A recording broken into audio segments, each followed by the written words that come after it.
Back in 1965, when we were kids, my best friend sold me some Silver Age Marvel comics for 2 cents each. I still have them, and they're worth a bit more than 2 cents today. Today's video focuses on those comic books. Stay tuned. Anachronic. Hi comic book guys and gals, I'm Joe and welcome to the Anachronic Comics channel. Now this is episode 13 of my series, The Comics My Mom Let Me Keep.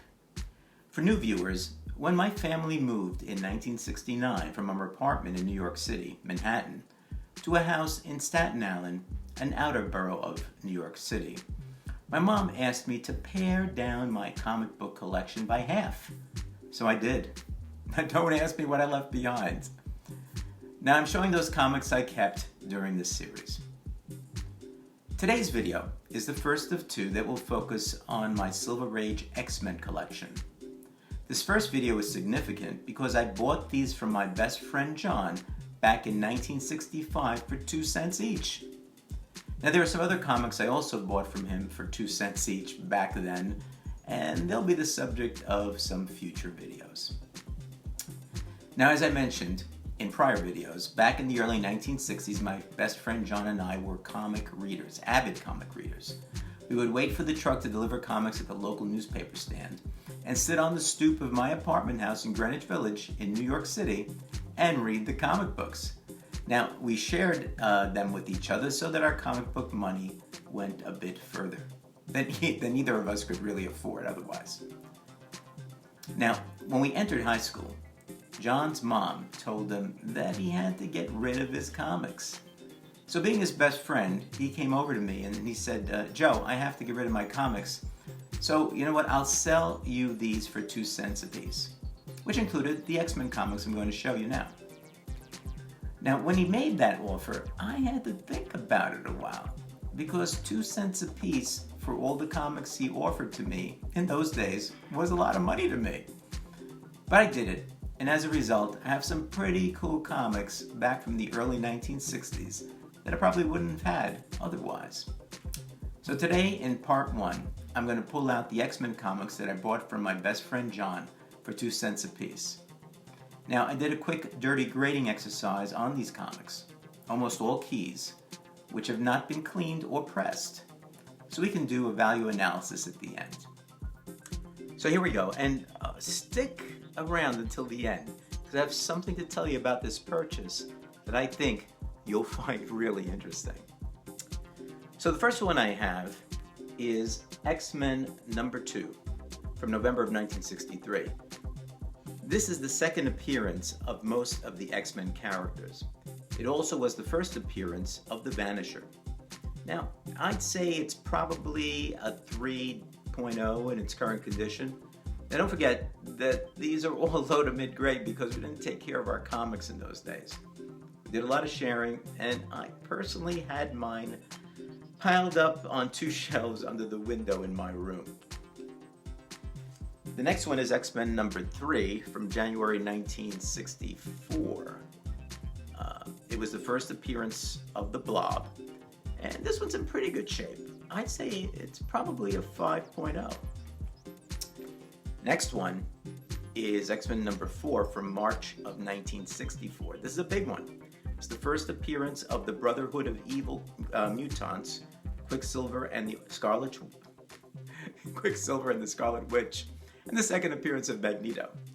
This one's not in the greatest of shape either, but I'd say it's probably a 3.5. Okay, the next one is number 5 from May of 1964.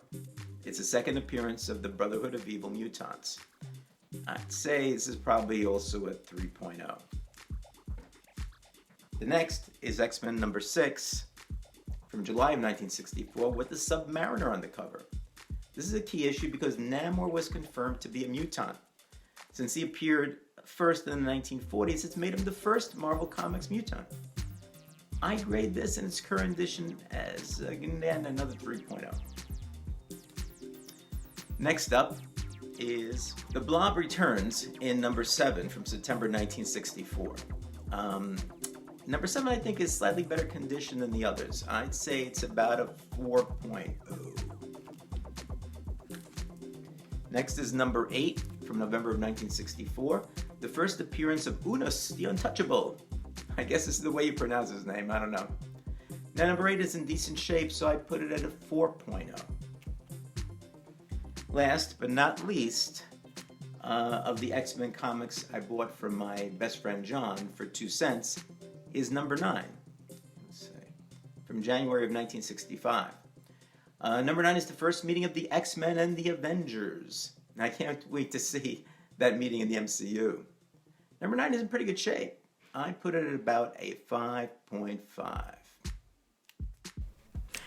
Now, I do have additional X-Men comics that my mom let me keep, and I'll show them in a subsequent video. So I paid 2 cents each for these 8 comic books back in 1965. Now, I thought it would be interesting to see the approximate value for these comic books. Again, only dirty graded by me, raw, at the time of this recording. So let me share my screen. I'm on comicspriceguide.com, and I've got the selected issues already loaded. So according to Comics Price Guide, number 2 at a grade of 3.0 is worth $470.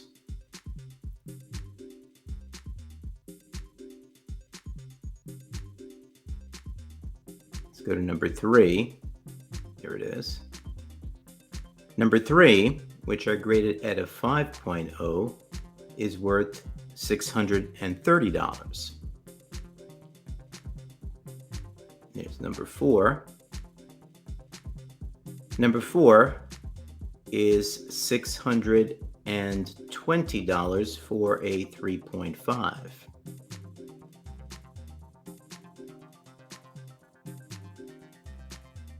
Next, we have number 5, which I put it at 3.0. Now, at 3.0 is only valued at $85. It seems hard to believe for an old comic. You would think it would be worth a little bit more.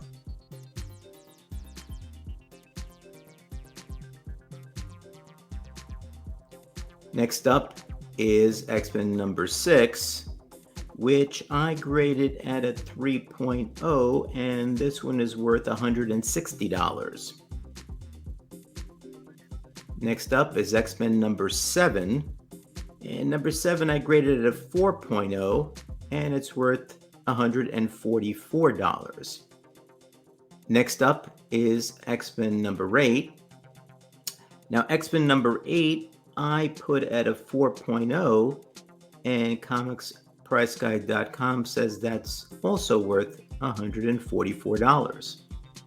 And the last one is X-Men number 9, which I put at a 5.5, a little bit better, and that's worth $443. Again, these are approximate values of these 8 comic books raw based on my grade. If you take a look at this, at the numbers here, and you add them all up, the total value of the 8 would be $2,696. Having paid a total of 16 cents, you have to say it was a pretty good investment. Now, I promised you some special information at the end, and here it is. Right now, looking at these books in this video, you're probably thinking, where's X-Men number 1? So at the time I bought these books from John, he told me that he was keeping the number 1s to give to his cousin, to whom he had promised the books. So the funny thing about that is when he told me at dinner, and we went to see Shazam, and the Shazam movie a couple of years ago, and we had dinner thereafter. And I reminded him about this when he couldn't remember why he didn't sell me number 1. His answer was, "Oh, Joe, my cousin probably threw them out." Which would be sad, but possibly true. Thanks for watching. If you haven't subscribed yet to the channel, please do so. And give this video a thumbs up if you enjoyed it. And hit that little bell so you get alerts when I upload a new video. Be well, and I'll see you soon.